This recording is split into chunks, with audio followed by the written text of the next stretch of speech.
경제 쏙쏙 시간입니다. 오늘은 경제부 강은나래 기자와 함께합니다. 안녕하세요. 네, 수능이 이틀 앞으로 다가왔습니다. 그래서 오늘 첫 번째 키워드는 수능 선물 관련 이야기 들고 오셨는데 그러고 보니까 예전에는 수능 선물로 엿을 좀 줬는데 요즘엔 도통 찾아보기 힘든 것 같아요. 네, 맞습니다. 7, 80년대까지만 해도 수험생들 응원 선물로 엿이 필수였습니다. 원하는 대학에 찰싹 붙으라는 의미였죠. 네. 부모님들이 수험장 정문에 커다란 엿을 붙이고 합격을 기원하던 모습도 기억하실 겁니다. 하지만 시대가 바뀌면서 수능 선물 트렌드도 바뀌고 있는데요. 설문조사 결과 하나 보시겠습니다. 수능 응원 선물로 가장 받기 싫은 것을 고교생들에게 물었더니 취향에 맞지 않는 옷, 건강식품, 다음으로 엿이 꼽혔습니다. 복수 응답으로 35% 정도가 엿이나 찹쌀떡 이런 건 받고 싶지 않다라고 답했습니다. 실제로 올해 주요 편의점 3사에서도 수험생 선물용 엿은 팔고 있지 않는데요. 유통업계 전반적으로도 수능 관련 상품에서 엿은 예전만큼 찾아보기 어렵습니다. 업계 관계자들은 전통적인 선물보다는 실용적이고 받는 사람이 좋아하는 상품을 주는 걸로 수능 선물 트렌드가 바뀐 것 같다라고 말했습니다.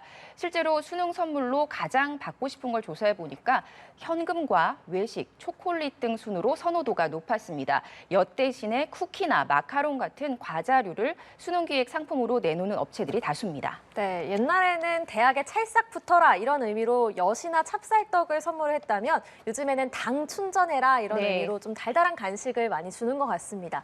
수험생들이 수능 끝나고 어떤 선물을 받고 싶어 하는지도 궁금한데요. 네, 수능 끝나고 받고 싶은 선물 1위, 당연히 대학 합격 통지서였습니다. 그 다음으로 현금 용돈, 그리고 최신형 스마트폰, 태블릿 PC 등 선물을 받고 싶다고 답했습니다. 네. 이에 올해도 예비 대학생들을 대상으로 전자제품 회사에서 다양한 할인 행사가 마련되고 있고요. 5위는 여행입니다. 현재 항공업계에 따라서 국내선은 약 20%, 한국과 가까운 중국, 일본 등은 최대 15% 정도까지 수험생 항공권 할인 마케팅을 진행 중입니다. 이 밖에 수험생이 받고 싶은 선물 6위는 성형수술, 7위는 이성친구 사귀기 등으로 나타났습니다. 네, 시대에 따라서 선물 내용은 바뀌지만 수험생을 응원하는 마음은 같지 않을까 싶습니다. 다음 키워드 보겠습니다. 요즘에 정말 비트코인 시장이 불이 붙었어요. 네, 그렇습니다. 비트코인이 연일 사상 최고치를 새로 쓰고 있습니다. 트럼프 당선으로 가상화폐 규제 완화에 대한 기대감이 커진 영향입니다. 우리 시간으로 오늘 새벽 장중 8만 9천 달러, 9만 달러를 눈앞에 두고 있습니다. 미국 대통령 선거 전에는 7만 달러대였습니다. 그런데 선거가 치러진 일주일 사이에 27% 넘게 급등하면서 계속 고점을 높여가고 있습니다. 네. 가상자산 시장에서는 비트코인 가격이 연말까지 10만 달러를 넘을 수 있다. 이런 전망도 나오고 있습니다. 가상자산 시장의 총 거래 대금도 증시를 앞질렀습니다. 어제 국내 5대 원화 거래소의 24시간 거래 대금이 21조 원을 돌파했거든요. 같은 날 코스피 시장 거래 대금이 11조 2천억 원, 코스닥 시장은 6조 9천억 원 정도였으니까 총 합하면 18조 원을 조금 넘는 수준이었습니다. 네, 우리나라 증시는 주춤하면서 거래 대금이 줄고 있는데 지금 가상자산 시장은 거의 광풍 수준이라서 좀 과열된 게 아닌가 걱정이 들기도 합니다. 네, 그런 말씀들 많이 하시는데요. 가상자산 정보 사이트를 보면 가상자산 공포 탐욕 지수라는 게 있습니다. 오늘 지난 4월 이후 7개월여 만에 80선, 그러니까 극도의 탐욕으로 불리는 그 구간에 진입을 했습니다. 묻지마 투자 위험성이 높은 시기라는 겁니다. 이와 관련해서 K-포모족이 가상자산 시장에 뛰어들고 있다 이런 분석도 나오는데요. 포모란 집단 흐름을 놓치거나 소외될까 봐 두려워하는 불안 증세를 말합니다. 여기에서 나온 신조어가 바로 포모족으로 상승장에서 나만 소외되는 게 아닌가 싶어서 뒤늦게 투자 시장에 발을 담그는 신규 투자자들을 주로 의미합니다. 최근에 이런 포모족들이 늘면서 비트코인 가격을 밀어 올리고 있다는 겁니다. 네. 문제는 특히 국내 가상자산 시장이 앞으로 더 과열될 수도 있다는 건데요. 국내 가상자산 가격이 해외보다 비싼 이른바 김치 프리미엄, 국내 투자자 수요가 더 많아서 생기는 현상이었는데 하지만 현재는 역김치 프리미엄 현상이 나타나고 있습니다. 지난 7월에 가상자산 이용자 보호법이 시행되면서 국내에서 규제 수준이 높아진 영향입니다. 이런 이유로 현재 해외보다 가격이 낮은 상황이다 보니까 앞으로 국내 시장에서는 비트코인 상승 여력이 더 있을 것이다. 이런 전망이 나오고 있고요. 또 게다가 비트코인이 연말까지 10만 달러, 더 나아가서 12만 달러까지 오를 수 있다. 이런 관측이 계속 나오고 있다 보니까 점점 더 투자자들이 몰리는 양상입니다. 전문가들은 가상화폐는 특히 변동성이 높고 현재 시장 과열 구간에 진입했기 때문에 투자에 더욱 유의해야 한다. 이렇게 조언하고 있습니다. 네, 분위기에 휩쓸려서 하는 이른바 영끌, 비투 이런 무리한 투자는 좀 지양을 해야겠습니다. 네, 다음 주제 보겠습니다. 대형마트도 1시간 배송인데 물건을 주문하면 한두 시간 안에 집 앞까지 갖다 주는 그런 서비스를 퀵커머스라고 하죠. 네, 맞습니다. 요즘 배달 음식뿐만 아니라 식재료, 화장품, 또 생활용품까지 주문하면 반나절도 안 돼서 배송해주는 방금 말씀하신 퀵커머스 서비스 시장이 뜨겁습니다. 사실 대형마트들은 일찍이 이 퀵커머스 시장에 진입을 했다가 물류센터를 늘리는 문제라든지 관리 비용, 또 배달 비용 문제 때문에 발을 뺐거든요. 그런데 최근 다시 참전하고 있습니다. 대표적으로 최근 한 대형마트가 초밥이나 삼겹살 등을 주문하면 1시간 안에 집까지 갖다 주는 서비스를 개시했습니다. 배달 앱에 입점하는 형태로 배달 서비스를 운영 중입니다. 현재는 일부 지역에 한정해서 시작을 하는데 앞으로 차차 지역을 확대할 걸로 보입니다. 또 새벽 배송, 샛별 배송으로 유명한 온라인 유통업체도 서울 은평과 강남 등에서 1시간 이내 배달 서비스에 나섰습니다.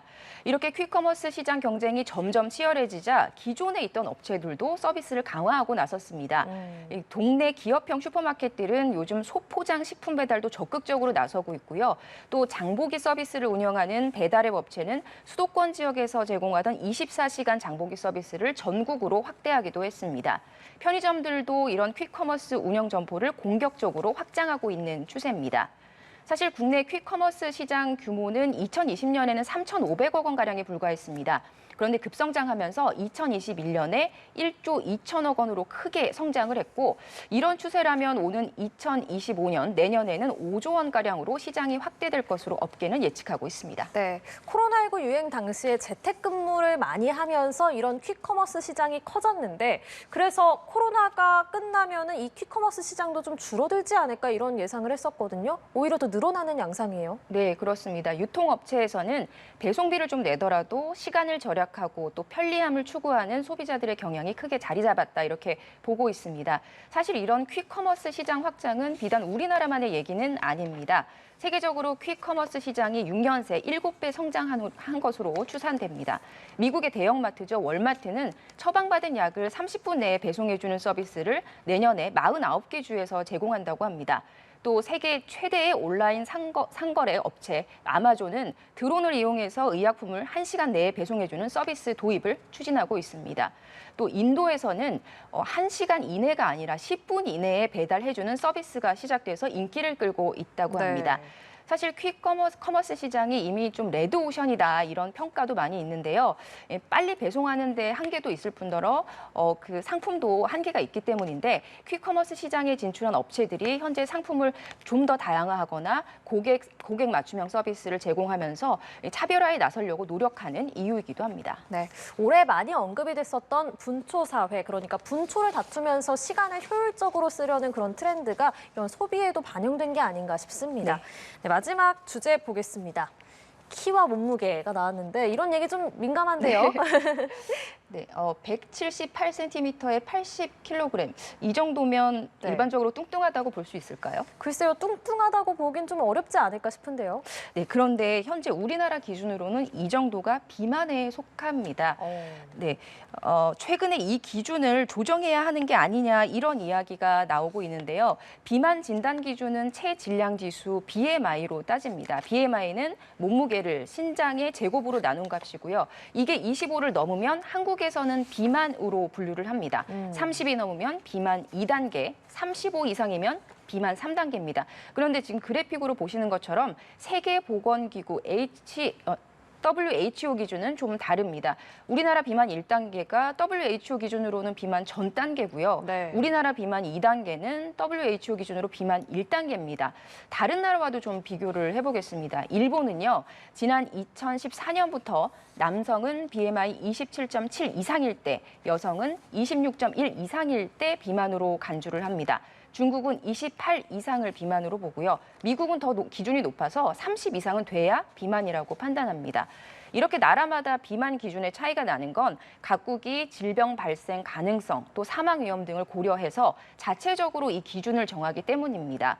우리나라도 자체 통계를 토대로 해서 이렇게 기준을 정해서 적용해온 건데 최근에 국민건강보험공단 산하에 있는 연구원이 서구화된 식습관 등을 고려할 때 비만 기준을 BMI 25 이상에서 BMI 27 이상으로 바꿔야 한다 이렇게 주장했습니다.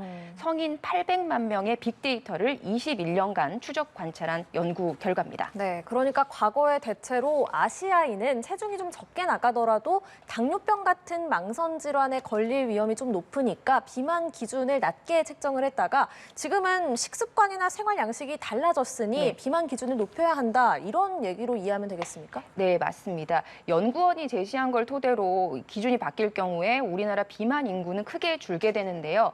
예를 들어서 앞으로 비만이라고 새 기준을 적용해서 불리려면 남성은 키 175cm에 몸무게 82kg 이상, 여성은 키 162에 몸무게 70.9kg 이상은 돼야 됩니다.